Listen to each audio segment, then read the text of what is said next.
포스트 AI 시대 잉여인간에 대한 책을 읽으면서 제가 굉장히 매일 밤마다 쫄깃쫄깃했습니다. 그래서 그 책 내용들 함께 나눠보려고 합니다. 어떻게 진희영 리더님하고 컨텐츠가 비슷해졌네요. 회의는 안 했는데. 네, 한번 넘겨줘 보세요. 그러기 전에 AI 시대 어떻게 우리가 맞이할 것인가. 저자는 문호성 저자님은 본인을 소개할 때 현재 트렌드 분석가, 트렌드를 분석하는 본인을 설명하고 활동하고 있다고 했는데요.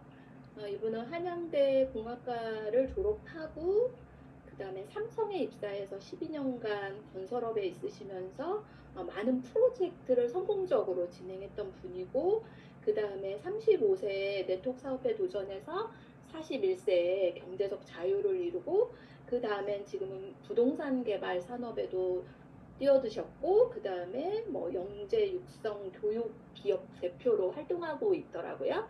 그래서 제가 밤마다 책을 읽으면서 굉장히 놀라웠고 굉장히 좋은 책을 쓰셨다. 꼭 리더님들에게도 추천해드리고 싶습니다. 우리가 그 추운 겨울 오기 전에 나무들이 제일 먼저 준비하죠. 어떻게요? 나무들이 살기 위해서 자신의 일부 잎을 정리하잖아요. 그런데 앞으로는 디지털이요, 디지털. 디지털 경제에 쓰나미가 오고 있다. 왜냐하면 AI요. AI가 인공지능 혁명. 그래서 이 인공지능 혁명이 사회 곳곳에 침투. 그런데 이게 바로 인간이 필요 없는 시대가 오고 있는 거죠. 그래서 지금 눈앞에 있는 아날로그, 그동안 우리가 살아왔던 방식으로만 의사결정을 한다면 앞으로는 굉장히 낭패하는 시대를 맞게 될 거다. 그러면서 트렌드를 분석한 책입니다. 그래서 AI 미래혁명은 인간이 필요 없는, 그걸 잉여인간이라고 하죠. 잉여인간 시대에 도래하는. 근데 이 지금 표지는 뉴요커예요. 이게 언제적 표지냐면 2017년도 10월호예요. 이 표지에서 보면 AI 인공지능의 로봇, 그러니까 인공지능을 가지고 있는 거죠. 로봇이 활동을 하고 인간은 뭐를 받는 거예요? 이들에게 돈을 받는 거죠. 거지와 같은 인생을 살고 있는 거예요. 이런 모습이 앞으로 미래의 모습이다. 그런데 이런 시대에 우리는 무엇을 준비하고 계시는지. 그래서 우리가 1차 혁명을 농업혁명이라고 하잖아요. 그래서 농경시대를 열었고 2차 혁명은 우리가 산업혁명, 산업화 시대에 도래했고 3차 혁명은 정보혁명, 우리가 지금 정보혁명의 시대에 살고 있다고 생각했잖아요. 그래서 정보화 시대에 누가 얼마나 많은 정보를 가지고 있느냐, 지식을 가지고 있느냐가 미래를 이끌었다면 이제는 4차 혁명은 인공지능 혁명 시대다. 그런데 지난 30년간이 이제는 3차 동안보다 속도가 빠르고 위협적이었거든요. 그런데 앞으로는 너무 무서운 시대가 준비하고 있더라고요. 그래서 깜짝 놀랐습니다. 그래서 이제는 노동자는 인공지능 로봇이 다 대처하고 이제 2045년, 45년은 인류의 대부분의 일자리는 인공지능 로봇에 대체될 수밖에 없다. 그래서 앞으로 2045년, 그러니까 한 20년 남았는데 제가 봤을 때는 너무 빠르게 발전하고 있기 때문에 10 아니라고 보면 딱 맞을 것 같아요. 그래서 10년 안에 뭐이 책에서는 20년까지 이야기를 하지만 대부분이 로봇이 다 대처하기 때문에 99%요. 우리가 알고 있는 직업들. 그러니까 제일 많이 하는 건 텔레마케터들은 다 이제 사라질 거잖아요. 응대를 다 인공지능 로봇이 다 할 수 있잖아요. 그 다음에 세무 회계사. 그동안 회계사 하면 굉장히 많은 연봉이었잖아요. 이따가 제가 설명을 해드릴게요. 비서, 택시 운전, 판검사, 통역관, 소방관, 이것도 다 로봇들이 하거든요. 그다음 변호사, 성직자, 전문의. 이런 것들이 다 AI가 대체합니다. 그래서 한번 넘겨줘 보실래요? 일론 머스크가 2024년도에요. 디지털 경제가 본격화됐다 하면서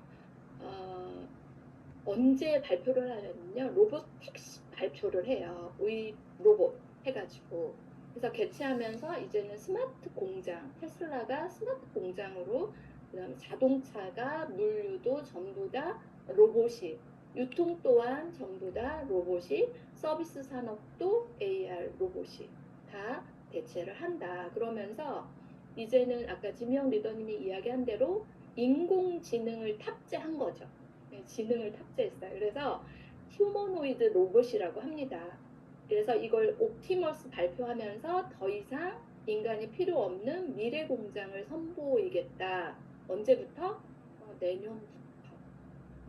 그래서 로봇이 테슬라 공장에 투입되고 앞으로 향후 20년간 10억 대의 자동차를 생산을 예측하고 있는데, 아까 진영 리더님이 이야기한 대로 모든 업계가 이렇게 로봇으로, 제 조카도 기아에 있거든요. 굉장히 만족스러워해요. 왜냐하면 연봉이 너무 높아요. 그런데 제가 10전부터 이 이야기를 했었거든요. 그런데 조카야, 지금 연봉이 좋긴 한데 준비해야 될 거야. 모든 로봇이 대체되거든. 10전에 그 이야기 했거든요. 그런데 이번에 이제 작년도에 발표를 했는데도 지금도 우리 조카들은 굉장히 시대의 변화에 전혀, 왜냐하면 지금도 뭐가 나오고 있기 때문에, 급여가 나오고 있기 때문에. 그래서 겨울이 오기 전에 일단 나무들도 준비하듯이 우리가 미래를 알아야만 지금 준비할 수 있습니다. 지금 준비해야 됩니다. 그래서 이제 아날로그의 자본주의에서 이제는 디지털 자본주의로 넘어가는 시대의 전환. 이해하지 못한다. 저도 제 조카를 이해를 못 시켰지만 10년 전부터 향후 10년 후요. 향후 10년 후는 기계나 로봇이 다 대체돼서 이제는 인간은 뭐다? 잉여인간이요. 잉여인간은 아무 데서도 어떠한 역할을 하지 못하는 쓸모없는 인간의 시대를 인간 시대라고 해요. 근데 이게 굉장히 먼 미래가 아니라 향후 10년이니까 우리가 철저하게 준비하지 않는다면 정말 어려운 시대를 살아가게 될 것 같아요. 그래서 지금은 그 어느 때보다 기존에 있던 낡은 사고를 버리고 변화하셔야 되는 시대가 맞는 것 같아요. 그래서 저도 이 책을 읽으면서 굉장히 많은 자극점이 됐던 것 같습니다. 다음 장 한번 넘겨주면, 그런데 인공지능으로 인한 변화, 뚜렷하게 보이는 게 아까 없어질 직종들 이야기했잖아요. 조금 한 3가지만 뽑아왔어요. 금융이요. 금융은 어떻게 인공지능이 대체하고 있는지 이미 2016년도입니다. 켄쇼에서 골드만삭스에 입사를 했어요. 켄쇼라는 인공지능이에요. 인공지능. 근데 입사하면서 어떤 결과를 냈냐면요. 월가의 최고인 트레이너 600명이 골드만삭스에 있습니다. 근데 이분들의 연봉은 1년에 한 10억 정도 합니다. 최고의 몸값을 가지고 있죠. 근데 이 켄쇼가 하도 일 처리를, 600명이 할 일 처리를 3시간 20분 만에 다 처리해버렸어요. 그래서 598명을 정리할 수 있다는 소리예요. 그 2명은 잉여인간이에요. 아니, 598명이 잉여인간이죠. 그 2명도 보조 정도밖에 되지 않는다라는 거예요. 금융도 이미.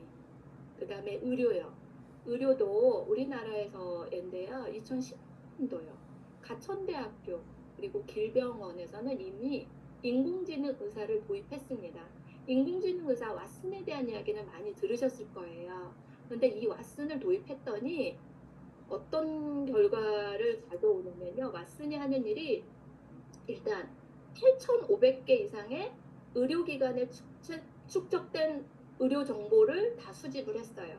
그리고 120만 편의 이상의 의학 논문도 다 접수했고 400만 건 이상의 제약 특허도 그래서 1억 명 이상의 환자 정보를 다 보유하고 있고 2억 명 이상의 생체 정보를 다 보유했습니다. 그리고 300법자 의료 이미지, 엑스레이, CT, MRI 파일을 다 접수했습니다. 그래서 왓슨이 하는 일은 의사들이 암 진단을 하잖아요. 오진율이 굉장히 높잖아요. 그래도 40년 동안의 경험이 필요했던 의사들이 한 80% 수준을 암 진단을 했다면 왓슨은 94%. 대장암, 췌장암 같은 경우에는 왓슨은 94%의 완벽도를 발휘하고 대장암은 거의 100점입니다. 98%. 자궁경부암은 100%입니다. 그리고 확률 진단을 냈고 인간 의사는 폐암은 한 50% 진단밖에 안 나오는 게 아마 폐암 진단이 굉장히 까다롭고 어려운가 봐요. 왓슨은요 90%. 여러분들은 앞으로 미래에 여러분들은 어디에 진단을 받고 싶으세요? 인간 의사? 왓슨으로 움직여지죠. 그래서 앞으로 평범한 사람도 이런 의료 혜택을 받게 되는 시대가 열리는 게 AI 인공지능을 통한 발전인 것 같아요. 그리고 법조계요. 법조계는 참 재밌습니다. 앞으로 굉장히 기대되는 소망받는 쪽인 것 같아요. 아까 법조계도 없어질 것 같고 의사도 없어진다고 하고 그랬잖아요. 변호사도 없어지고 이런 이유 때문인 거예요. 법조계도 이미 2016년도입니다. 2016년도에 IBM에서 만든 로스라는 세계 최초의 인공지능 변호사를 썼어요. 최초에. 썼더니 어떤 결과를 내냐면 2016년 5월에 한 로펌 회사에 입사를 하는데 그동안 미국 내에서 1776년부터 243년 동안 미국의 법률 문서를 다 저장해요. 다 저장하고 이 로스가 1초에 10억장씩 읽고 분석해. 인간이 할 수가 없어요, 이건. 그죠? 그래서 인공지능은 우리가 인간 변호사가 300건을 처리할 때 인공지능 변호사는 60만 건을 처리합니다. 이미. 그래서 1만 2천 건의 계약 업무 처리 30-60시간 만에 소요를 해버리는 그래서 인공지능 변호사 같은 업무는 몇 분도 걸리지 않는데 인건비의 80%를 절감할 수 있는 게 로스입니다. 그래서 앞으로 인간 변호사는 필요가 있다 없다? 없다. 필요한 부분은 소소하게 옆에서 보조 정도만 하면 되는 게 인간입니다. 그래서 앞으로 변호사 준비, 의사 준비, 그 다음에 금융 가장 연봉이 높았던 이쪽이 전망이 좋을까요? 10년 안에 보조로 전락한다라는 소리예요. 그래서 이 빠른 변화를 모르고 예전에 아날로그적인 자본만을 생각한다면 시대에 굉장히 많이 뒤처질 수밖에 없는 그래서 이제는 대비하지 않으면 어떻게 된다? 최하층 계급으로 전락한다. 이걸 또 어떤 교수님이 한번 넘겨줘 보실래요? 예, 유기윤 교수팀 서울대 이 교수님이 발표한 건데요. 앞으로 미래에 계급이 있다. 우리 계급 있잖아요. 계급 전망도예요. 1계급이요. 1계급은 플랫폼 등 기술을 소유한 기업인. 아까 진명 리더님 쿠팡 이야기했잖아요. 그쵸? 쿠팡, 아마존 이런 플랫폼들이 1계급이에요. 근데 0.001% 우리가 들어갈 수가 없는 이 플랫폼을 개발하려면 너무 많은 돈이 필요하잖아요. 경쟁에서 들어갈 수가 없겠죠. 그런데 2계급 있습니다. 2계급이 인기 정치인, 연예인, 그리고 플랫폼 비즈니스 환경 안에서 같이 협업하면서 영향력을 행사하는 스타들. 이게 저희가 네트워크 마케팅의 플랫폼 환경을 저희가 그대로 협업해서 하는 팀 파트너잖아요. 그래서 2계급으로 들어가지 못하는 이제 3계급밖에 없어요. 3계급은 그냥 단순 노동자인데 이분은 가장 하위 계급으로 전락하는 잉여인간. 앞으로 미래는 이렇게 계급이 전망된다. 이렇게 발표를 했습니다. 지금 여러분들은 어떤 준비를 하고 계시나요? 잘 준비하고 있나요? 저희 그래도 잘 준비하고 있는 것 같아요. 어떻게 알고 오셨는지는 모르지만 참 그렇지만 어떻게 준비해야 된다? 굉장히 처절하게 준비해야 이 계급으로 들어가는 거 아닌가요? 아무나 들어갈 수는 없을 것 같아요. 그래서 쉽게 포기하면 안 될 것 같아요. 그리고 조금 더 그러기 위해서는 좋은 네트워크 비즈니스 하나쯤은 준비하자. 왜냐하면 2계급으로 들어갈 수 있는 기회이기 때문입니다. 한 번만 더 넘겨주세요. 그런데요, 그러려면 좋은 네트워크 회사 어떻게 준비해야 되느냐? 제가 말하잖아요. 무조건 뭐만 봐야 된다? 데이터만 봐야 된다. 그런데 이 이야기는 제프 베이조스가 한 이야기예요. 뭔가를 결정할 때는 나한테 2가지만 가지고 와라. 첫 번째, 신이 있다면 모든 걸 다 알고 있잖아요. 2번째가 데이터. 그 외에는 아무것도 믿지 않는다. 여러분들이 좋은 회사 선택하려면 무조건 데이터에서 찾아야 됩니다. 그래서 제가 항상 이 이야기는 그래서 해드리잖아요. 그래서 우리나라는 상위 10위권 회사에서 좋은 네트워크 회사다. 그나마 120개 정도가 합법적 회사가 있는데요. 불법 회사는 한 3,000개가 정도가 있습니다. 불법 회사를 선택하면 안 돼요. 그 중에서도 10위권은 나와 있는 게 왜 10위권에서 선택해야 되냐면 10위권 회사에서 차지하는 퍼센테이션이 80%입니다. 전부 다 80%가 다 10위권에서 매출이 끝나요. 그 다음에 한 22%는 100개 회사들이 나눠 갖는 거예요. 그러다 보니까 네트워크 회사는 소득은 후원수당이잖아요. 그러면 우리나라 데이터 후원수당 3천만 원 이상 수령자 분포도는 이 10개사에서 몇 프로가 나와요? 82%예요. 이건 데이터입니다. 제프 베이조스가 이야기하는 데이터는 거짓말을 할 수가 없습니다. 사람의 말은 항상 거짓말을 할 수 있습니다. 오인할 수도 있고.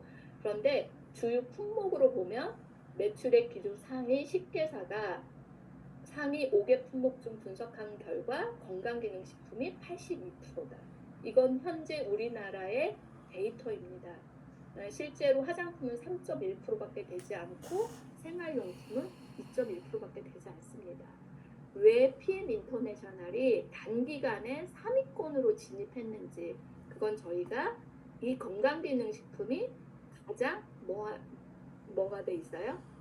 차별화가 되어 있잖아요. 이것 때문에 기인했다고 생각이 듭니다. 한번 넘겨줘 보세요. 그래서 선택할 때 한 회사를 선택해야 된다면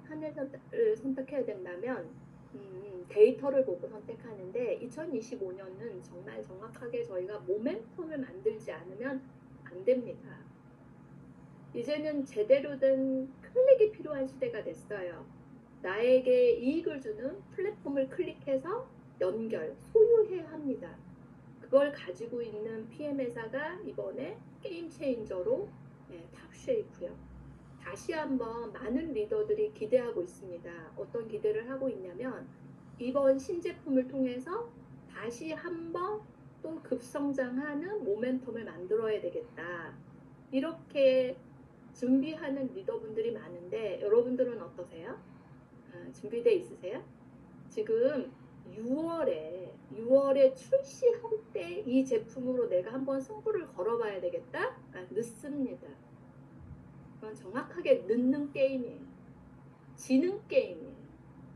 지금 3월, 4월, 5월, 이 3개월 동안에 여러분들이 완전히 몰입하고 집중력이 필요합니다. 그리고 제품이 들어왔을 때보다 비전을 파는 게 훨씬 더 좋은 여러분들에게 기회를 만들 거예요. 제품이 들어오면 이미 그 호기심이 없어지거든요. 비즈니스는 호기심이거든요. 그걸 여러분들이 유발할 수 있는 마케팅 전략이 필요할 것 같아요. 그런데 이 제품으로 모멘텀을 만든다는 건 아무래도 우리나라 분들이 다이어트 시장이 워낙 큰 시장을 차지하고 있기 때문에 기대감일 거예요. 그런데 가장 중요한 건 베이직입니다. 기본이 중요합니다. 아까 손자병법 이야기했는데 손자병법은 어디에서나 적용이 가능한 게 뭐냐면 백투더 베이직이거든요. 기본을 가장 중시하거든요. 저는 탑쉐이프도 기본이 가장 중요하다고 생각합니다. 이 제품을 가지고 다이어트, 원하는 다이어트에 성공하는 분도 있고 분명히 실패하는 분도 있습니다. 그런데 실패하는 분은 어디에서 무너지냐면 베이직에서 무너지는 분들일 거예요. 그런데 PM에서 베이직은 뭐냐면 균형입니다. 뭐 위고비라던가 마찬가지예요. 주사를 통해서도 성공하는 분이 있고 실패하는 분이 있어요. 근데 실패하는 분들은 건강의 균형, 밸런스가 안 맞아 있는 분들은 무조건 실패하게 돼 있어요. 그래서 이 제품이 출시하기 전에 우리가 같이 홍보해야 될 건 다이어트 이전에 해야 되는 건 저희의 균형입니다. 내 몸에 영양소의 균형이 없다면 이 제품이 성공할 수가 없어요. 그래서 지금부터 그래서 회사에서 굉장히 중요하게 여기는 게 오토식, 그렇죠? 네, 3종. 이게 가장 종합 비타민, 종합 미네랄. 이게 기본이 있어야 되고 그 다음에 혈관 질환이다 그러면 뮤노겐. 그 다음에 3종이다 그러면 탑쉐이프, 4종이다면 뮤노겐까지 해서 이렇게 밸런스가 맞춰져 있는 상태에서 탑쉐이프는 굉장히 효과적인 제품으로 우리에게 모멘텀을 만들 거예요. 그래서 지금부터 몸의 밸런스, 균형을 맞춰주는 오토십이 구독제가 되어 있어야 된다. 그리고 이런 비전들을 팔기 시작한다면 지금부터 하셔야 돼요. 그래서 여러분들이 하셔야 될 게 정확하게 기본에서 명단 작성을 다시 하셔야 돼요. 다시 하셔서 기존에 있는 멤버들이요. 기존에 있는 멤버들에게 다이어트에 관심이 있다면 이 제품을 홍보해 보세요. 그리고 기존의 회원이 아니고 우리가 6월에 출시하기 전에 내가 얼마나 많은 회원을 확보하고 있느냐예요. 회원이 확보가 되지 않은 상태에서 굉장히 게임 체인저 제품이 나온다 하더라도 나한테는 그렇게 효과적으로 발휘가 되지 않을 거예요. 그래서 지금 3개월 있는 동안에 최대한 관심사를 니즈를 파악해서 탑쉐이프 제품을 전달하는 것이 회원을 늘려놓는 것이 가장 효과적인 비즈니스 모델이라고 생각합니다. 그래서 지금 우리가 준비하는 게 아까 굉장히 약간 선정적이긴 하지만 우리가 계급이란 이야기를 했는데요. 분명한 그러한 시대로 가고 있습니다. 우리가 그 계급 안으로 들어가지 못한다면 우리와 함께하는 가족들, 자녀들에게 또 물려줄 것도 똑같은 것 같아요. 그래서 내가 성장하지 않고 내가 성공하지 않는다면 지금의 시대는 굉장히 어렵고 험악한 시대로 넘어가는 것 같아요. 그래도 우리에게는 위기지만 분명한 기회를 함께 갖고 있는 희망이 있기 때문에 여러분들 조금 힘들지언정 희망을 놓치시면 안 됩니다. 그리고 용기를 잃으시면 안 됩니다. 지금 그 어떤 때보다 저희가 함께 공동의 목표로 같이 집중한다면 그 전에 왔던 최고의 타이밍을 우리가 맞을 수 있다고 생각합니다. 여러분, 저도 지금 올 봄에 사실은 겨울 1년의 농사는 봄입니다. 지금 3월에 준비하는 여러분들에게 같이 희망의 박수를 보내드리고 싶습니다. 감사합니다.